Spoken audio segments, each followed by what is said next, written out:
Hello, my name is Angie Weaver, and I'm the choir director at a smaller school in Northeast Arkansas called Southside. I'm here to talk to you today about CPA. Well, CPA in Arkansas stands for Choral Performance Assessment.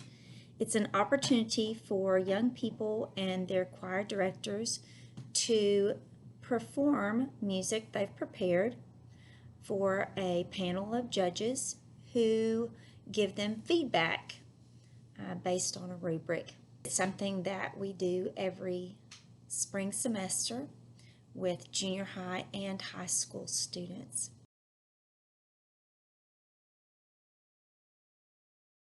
Well, let me tell you, on a normal year, normal as not this year, you would prepare music and get to go somewhere on a bus, probably, with your friends, and you would spend the day performing, but also getting to listen to some other choirs perform and just seeing what they've learned this year and maybe getting a chance to compare yourselves with that group to see what can we do better or what are we doing really well. We give you a chance to show off your music literacy. So a chance to show how well you sight read as a group in front of another judge and just give you an idea of what all you've accomplished this year and what you've learned.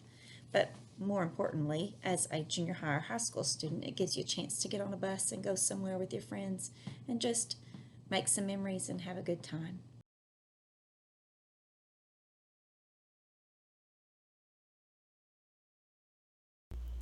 Hi, I'm Tori, and I think that CPA is very important for choir students because it definitely helps to grow their music reading skills. And it will definitely push leaders to come out and help their sections sight read as quickly as possible. And even not in the sight reading portion, CPA still helps students in their sight reading skills because reading music and having that experience of reading the pieces that they select to actually perform will definitely hone their sight reading skills.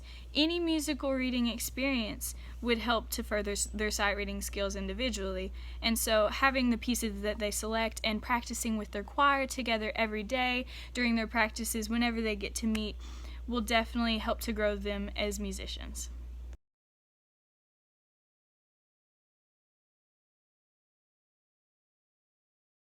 Number one, it gives your choir a chance to build some skills, to get used to and to focus in on choral style and choral singing.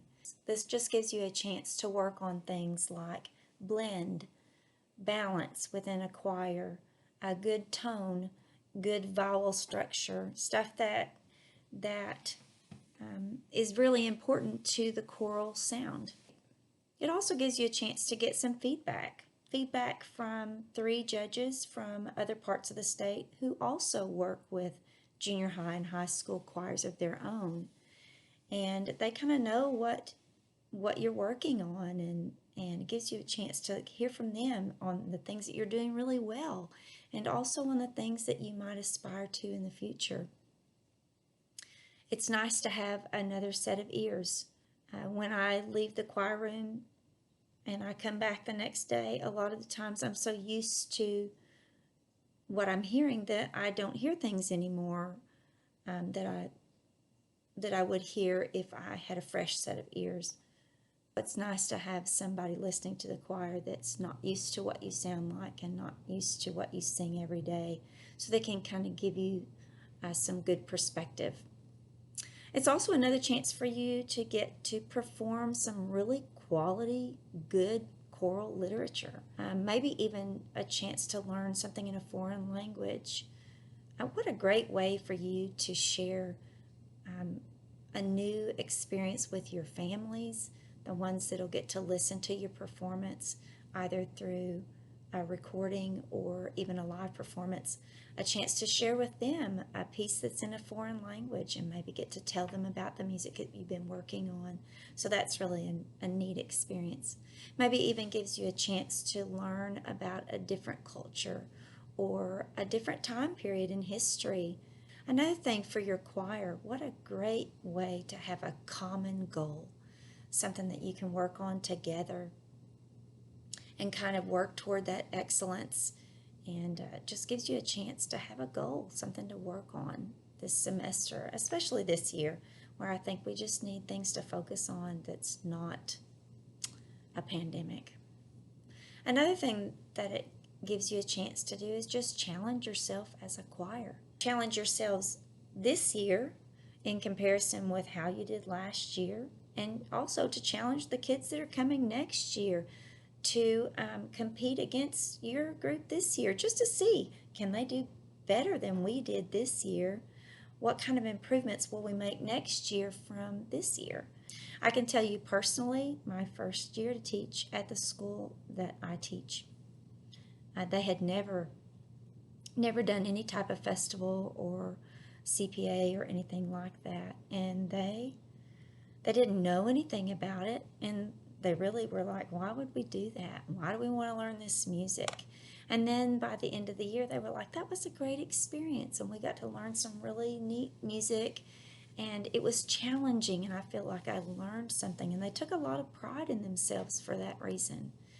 And at this point, my kids just know that's something we're going to do, and they look forward to it every year. And they, at the beginning of the year, they want to know, like, when is CPA, and what are we going to do for that, and what kind of music are we going to sing, and it's something they look forward to as a choir. So I do think it's something that you should look into.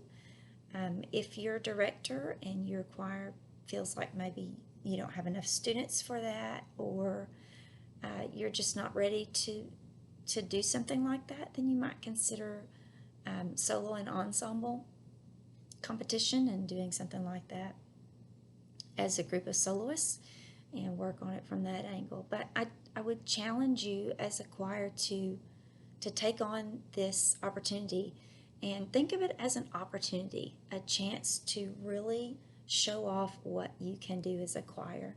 Best of luck to you this year, and I look forward to hearing back from your director about your wonderful experience at CPA.